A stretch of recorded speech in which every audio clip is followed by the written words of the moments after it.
Hey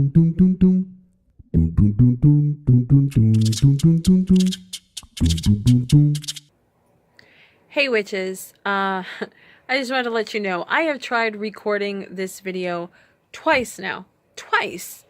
And twice, my camera friggin' glitched. I don't know what it is. I have tried, like, I don't know, so many different ways to figure out what the fuck is going on with this. The only thing I can think of is that my spirits just don't want me to talk about certain things. So luckily, while I was making this video, I did have an overhead camera going. So I'm waiting for it to finish uploading onto my computer, and then I will go ahead and edit that. And I'm hoping that at least some of it will get through, because as I said, I have done this video twice already, and it is now 10:41 at night. I just don't have time to remake it a third time. So I am desperately trying to bring you a Witch Life video, and it's not working so far. As you can tell from the title, it's about spell books and spells. I may have to chop the video down to just like the basics. I don't know how much is going to be usable of the overhead camera shots. So, I'm praying I will have something to post for you. If not, I will go ahead and, try to reshoot the whole friggin' thing again tomorrow, because I just don't have enough time between now and going to work. So, yeah, hopefully this will work.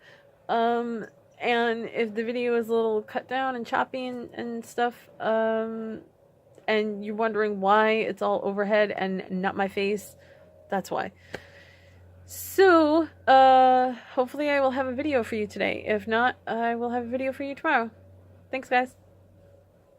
Hey everyone, it is a new Witch Life video. I managed to re-injure my knee yesterday, so no altar, just like last week I had injured myself. So there's no altar set up, but that's fine because it gives me a chance to sit here and talk to you about spell books and spells. So let's talk about the difference between, oh, I saw somebody that way.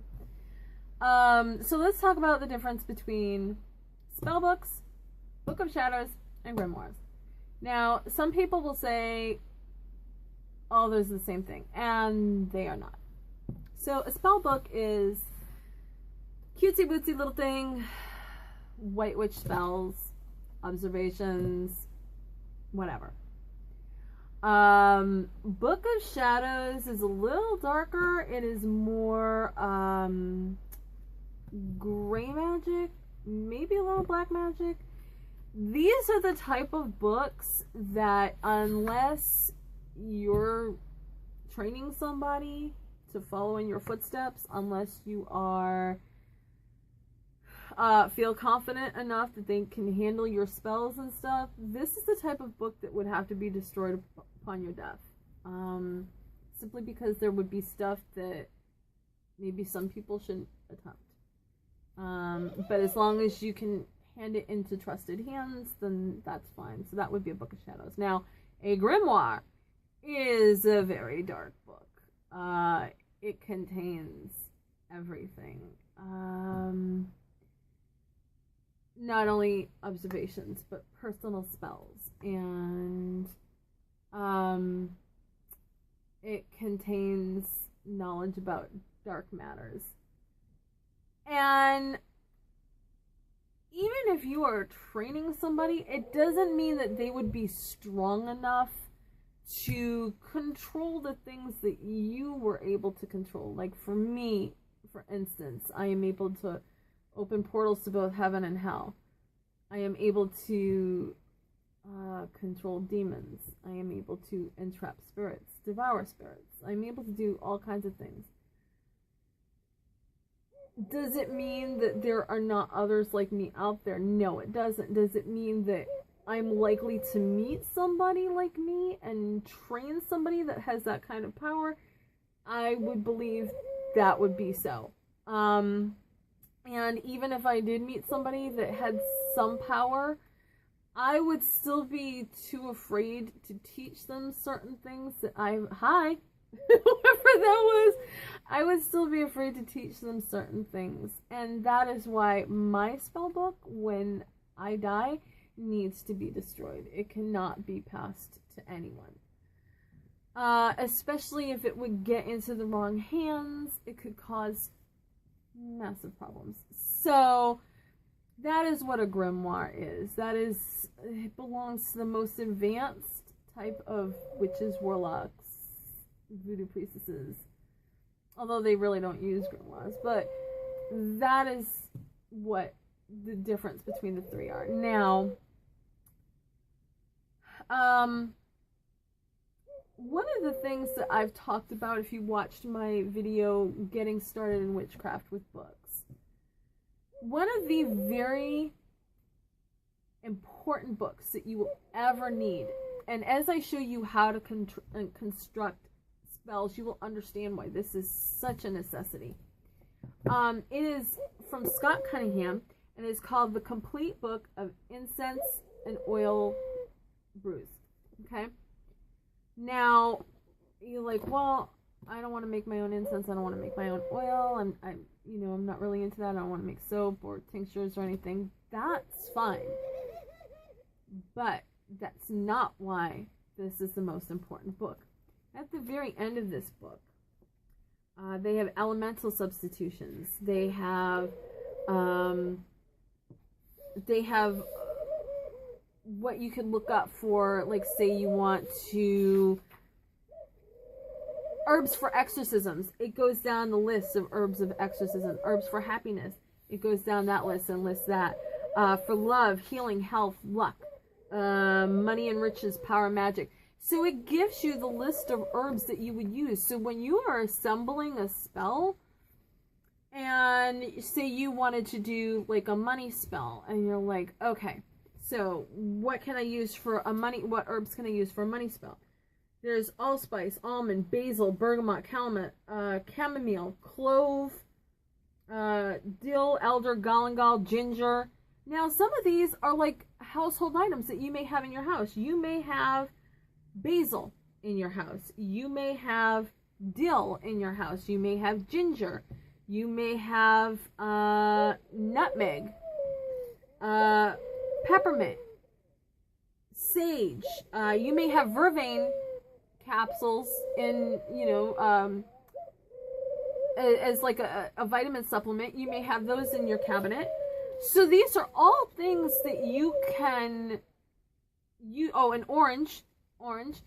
These are all things that you can use in a money spell that you're assembling. So you don't have to go out and buy like crazy things such as like heliotrope or oak moss or sassafras or tonka beans. You don't have to buy that.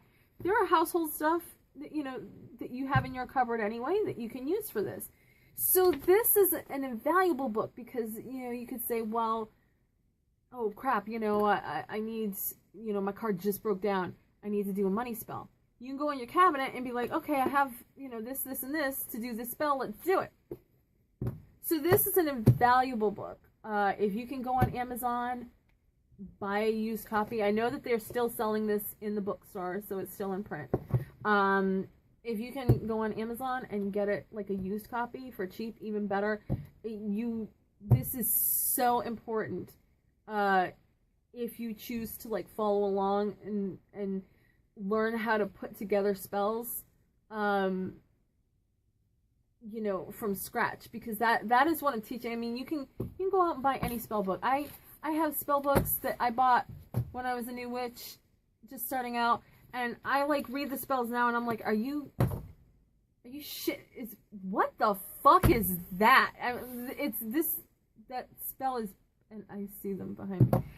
That spell is bullshit. It's crap. I'm like, this is the fluffiest fuckfest I've ever seen, and I'm just like, But, you know, I don't want to shit on anybody. I'm like, if it fucking works for you, fine. But good luck getting shit done. That's all I'm saying. Good luck getting shit done with those. So, you know, now that I know better, I look at these spell books and I'm like, okay. So, now, one of the things that I did, and this is something you can do yourself, although I did make one, and it will be in my shop. If there's more of an interest, I will make more. But I made my own spell book. Now, some people are just like, they go in for the whole cosplay thing. They have the long bell sleeves and long flowing hair and the makeup and all this other shit. Ladies, you're working with fire, and gentlemen, you're working with fire. You're working with wet ingredients. You're working with wax. You're gonna get this shit. All of it, you're gonna... Trust me on this. If you don't put your damn hair up, you could lean over and you can set your hair on fire. Take it from this witch. It happened. It's not a story for now. It is a story. And it actually has to relate to the Ouija board story about why I'm always saying never, ever, ever use a Ouija board. It's just not a story for now because we're talking about spell books. But it's a story. Trust me. Wear some shit that you're comfortable in and put your fucking hair up. Okay. So, anyway, I kind of got off the subject, but what I was saying is, like, people going for the cosplay and they're like, oh, well, I have to have the leather-bound book and, you know, the hand-bound pages, and that is extremely inconvenient. And I am an extremely practical person. So I made my own book. I made my own book out of a binder. Now, I have an overhead camera. I'm hoping the overhead camera is going to work because you're going to want to see this book. This book is beautiful. So let's go to the overhead. Now, this is my book. I bought this fabric at Joann. It is glitter fabric. I bought it 2 years ago. I went back this year. They did not have it. So I don't know if they're ever going to carry it again. So this fabric is just gorgeous. I love the spider web. And then, of course, my pentacle. So this is the book. Now, it's a binder. And why do I have it in a binder? Because I have all my pages inside of the plastic. Why? Because you're working with wet, wax, fire. The pages aren't going to get splashed on. They're not going to get burned. You're not going to lose a spell. It's not going to get the pages aren't going to get ruined. On top of that, if you write a spell, and like in a regular book, if you write a spell and it doesn't work, what happens? You either cross it out and it's messy, or you rip it out and now there's like a jagged edge there. You've ripped out a book. In this, if it doesn't work, you don't like it, you just take it out, you replace it with something else, bada bing, bada boom, done. Not only that, but if you don't have enough room on your altar for your spell book, you can just open this up, take the spell you want out, bam, done. So, I mean, this is all about practicality, and I have like all these little ribbons to keep my place wherever I am in the book.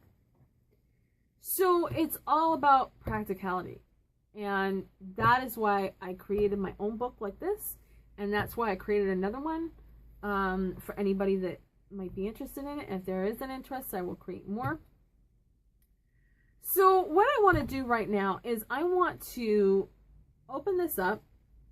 And I want to take you to a page with a spell on it. And I want to read down the spell. Because it's a good spell. But I want to show you how... every spell can be a jumping off point for you to grow, to change things around, and to make things better. Okay? So, this is a financial fortune and good luck spell. Okay? And I know it might be kind of hard to read from up there, but I can't zoom it, and I have to have it like that so that I can be sure that you are actually being able to see, you know, what I have going on down here. So I kind of have to have it up that high so that I'm not bending down, and But, I mean, I think you can see some of it. The screen's small, so maybe you'll be able to see it. So this spell is for financial fortune and good luck. And what you would need for it is a green candle, pine oil, ground cinnamon, ground nutmeg, a bowl, a spoon, 3 coins, and an old wallet or a purse. Now, the 2 things you might not have on hand is the green candle and the pine oil. Green candle is very easy. You can go to the dollar store. You can buy that, whatever. The pine oil, you cannot use pine salt. Do not substitute pine salt. You don't know how many times like people will substitute the wrong thing and then just be like, I don't understand why the spell didn't go right. Because pine salt is not pine oil. It's different. If you want a clean house, that's a great thing to use in a spell, but you can't use it for financial gain. So, how is this not easy to understand? It cleans out your bank account. It doesn't help it grow. So, yeah, so this would require you to, like, go out and buy pine oil. Real pine oil. So it says this spell should be cast on the evening of a new moon for the best results. You anoint your candle with the pine oil. You put all your energy into charging your spell ingredients for the best results. Now, this is something that I do anyway. I always charge every herb combination that I do. So far, we're kind of along the lines of what I preach anyway. It says, light the green candle and place a bowl and a spoon on the altar or table before you. Mix a teaspoon of nutmeg and a teaspoon of cinnamon in the bowl. As you mix the ingredients, think of an amount of money you would like to see in your bank account. Don't go overboard or you will scatter the spell's energy. Continue to focus on that amount of money as you take 3 coins and toss them repeatedly until you get 1 tail and 2 heads. Place the coins and the powder together in an old wallet or purse and shake it up as you chant, money, attraction, powder, let it be. Send me all the luck and the money I need. May this money come with harm to none and for the good of my family. May this money not come through a death or in a negative way. Place the purse in the same place as you keep your financial documents. Okay. So, it's a good spell.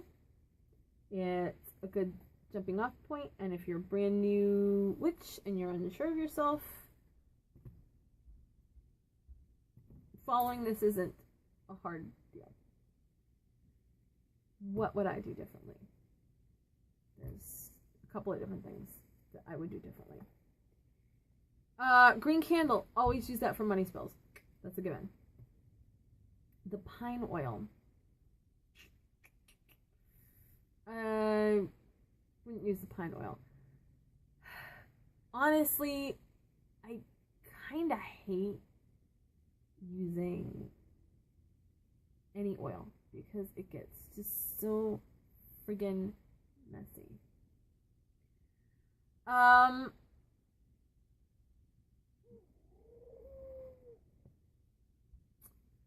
So this is a good time to look at your book, your Scott Cunningham book, okay? So let's go back to money, okay? In case, you know, you don't have the pine oil. Okay, so you don't have pine oil. So let's go to, oh, here it is. Money and riches. Okay. Now I do have allspice in my house. I have Bahamian allspice. So it already has the cinnamon and nutmeg, right? Okay. So you probably have basil in your house. You might have ginger. Oh, it has that. Okay. Now, if you wanted to use the oil, but you don't have pine, you could use patchouli oil. Now, patchouli oil is, you know, because with the atomizers and everything, it's very easy to find. You can even find patchouli oil at Walmart. Okay, so if you wanted to switch that around, you could anoint the candle with patchouli oil. Now what I would probably do differently if I was going to use the patchouli oil. So what I would do is I would actually put the cinnamon and the nutmeg in a bowl together, okay? And I would empower them with what I want. What I need, actually. Because here's the thing about spells. Yeah, you can't be greedy. The universe won't necessarily give you what you want, but it will give you what you need. So say there's like just unfortunately a funeral that you have to pay for, and you just don't know how you're going to pay for it, and you do this spell. The universe may not drop the money directly in you may not win the lottery. What it will do is give you a pathway for you to get that money, like a GoFundMe account or something, or like a Facebook, posting on Facebook and getting donations that way. So it will aid you in that. So what I would do is I would take the cinnamon, I would take the nutmeg, I would empower them first. I would anoint the candle with the patchouli oil, and then I would roll the candle in the herbs to kind of keep the mess contained. So that's what I would do. I would roll it. Now, as for the bowl and the spoon, I mean, because that was to mix the ingredients and everything. As for the 3 coins, I wouldn't bother with the 3 coins. That's a lot of, rolling it. What I would do is I would write the exact amount that I needed on a piece of paper, and I would write why I needed that, what the importance of that was, and I would go ahead and light the candle. Now I would put the candle on a bed of sand. If you're looking for a money spell, white sand is always good, green sand is better, and you can find green sand at the dollar store sometimes. So I would put the candle on a bed of sand, and I would light it after I had anointed it, and I would go ahead and write the amount, why I needed it, and I would burn the paper. Now, as the paper is burning, you place it down in the sand, and you ask the universe to give you the money, and you tell them why it's imperative that you need the money, and you ask the universe, help me find the pathway so that I can get to the money that I need. That is how I would do it. When the spell would be done, I would gather everything up inside of a green cloth, and I would tie it with a green ribbon or a green rubber band, as long as it's green, twine, whatever, as long as it's green, and I would bury it in the backyard. Now you want to let the candle burn out, and if you have to keep lighting it, then you have to keep lighting it.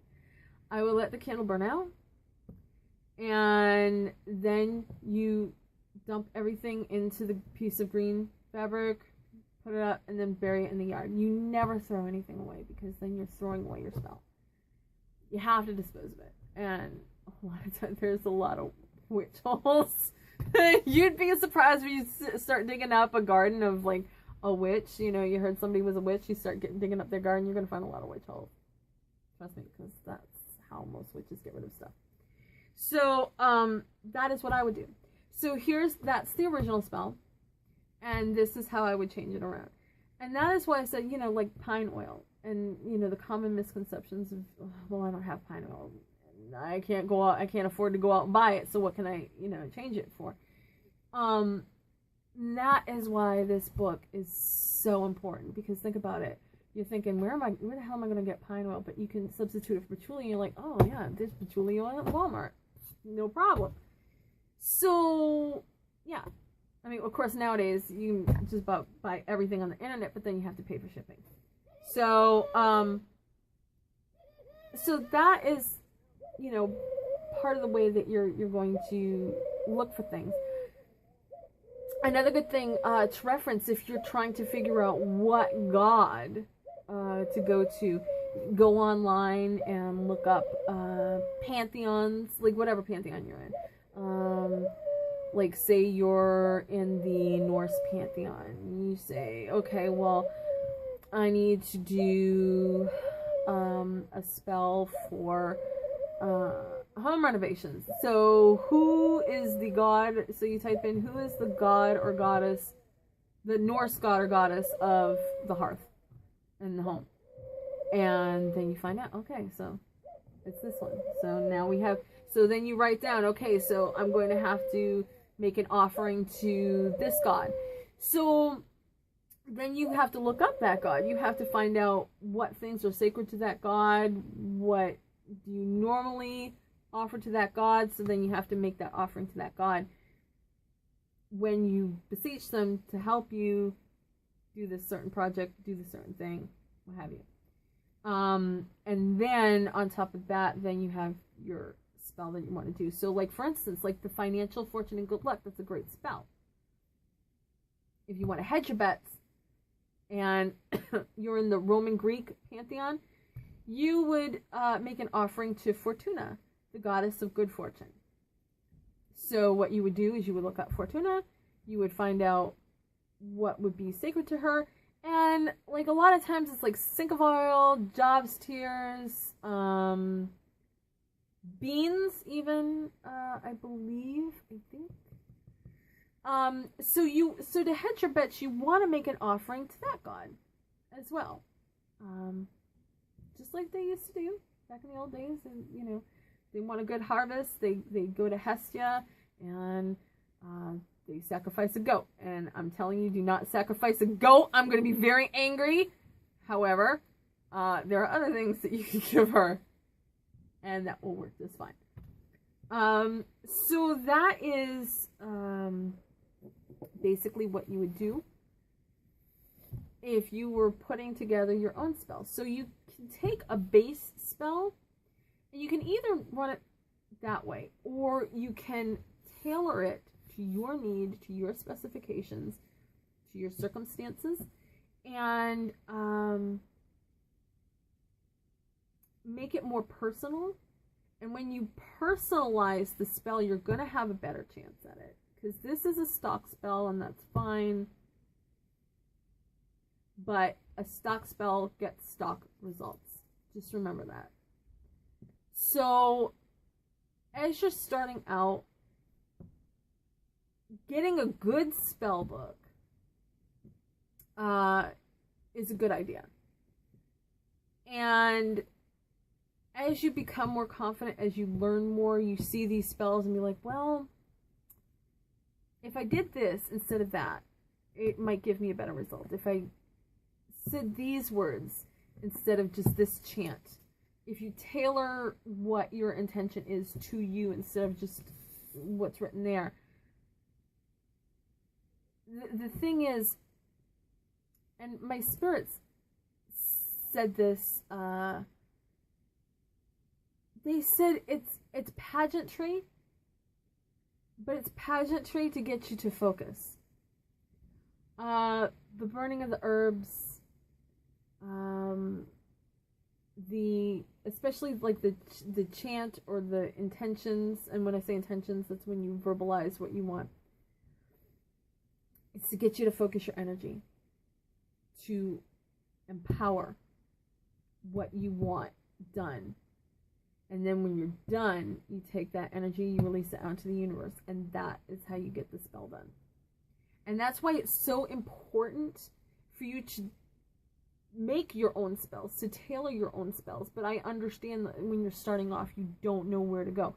So taking a stock spell and figuring out, I have to, you know, as you what you really have to do is you have to kind of learn more about herbs. And there's another book here. It's by Richard Allen Miller, and it's called The Magical Ritual Use of Herbs. Okay, and it will let you read up about what different herbs do, what they're used for, and such. Or you could even research it online. That is where you have to understand the importance of some herbs, because chamomile, while you can use chamomile and oak moss in money spells, they have different properties, so you're going to get different results between them, okay?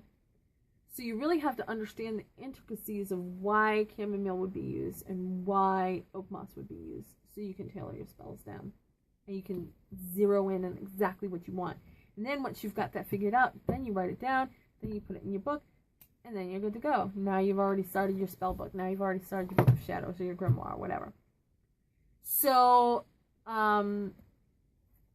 that was just a demonstration. I will actually show you how to write a spell, but I need your help on this, okay? What I need you to do is I need to get an opinion of what kind of spells you would be interested in seeing me assemble for you. So don't ask me for love spells. You know I don't do love spells. I am not that type of witch. So outside of love spells, my camera's doing it again. Guys, come on, man. Ugh. Okay, so outside of love spells, write down in the comment what kind of spell you would like to see me assemble for you, and I will assemble that spell for you, okay? Now, one last thing before I go, I want to show you, so this is a way for you to either build your own, or you can buy this. It's going to be up for sale in my shop. So this is another grimoire, well, I should say spell book that I put together. It is a binder. This is faux croc. I don't know if I'm crazy about the inside. I'm sure you can like tear it apart if you want to, but it does have all the little things here. It is a binder. And this is going to be up for sale. So if you are interested in getting started on this, and if you are interested in more grimoire books or spell books being, I should say binders, being put up for sale, please let me know. And I will work on more of those and put those up in my shop. But it's late because I had to start re-recording this because we had technical difficulties with the main camera. This camera was fine, main camera not so much. So I'm hoping that this one will work, that it will record, because I'm not re-recording this whole thing again. See? Guys, stop messing with the camera. I'm done. Stop messing with the camera. Okay, so that is it, because they're just glitching. So that's it for me here. I'm going to take this down. I'm going to edit it, and I will see you in the next Witch Life video. Happy Astara, and well, happy spring equinox, and I will see you in the next video. Bye for now.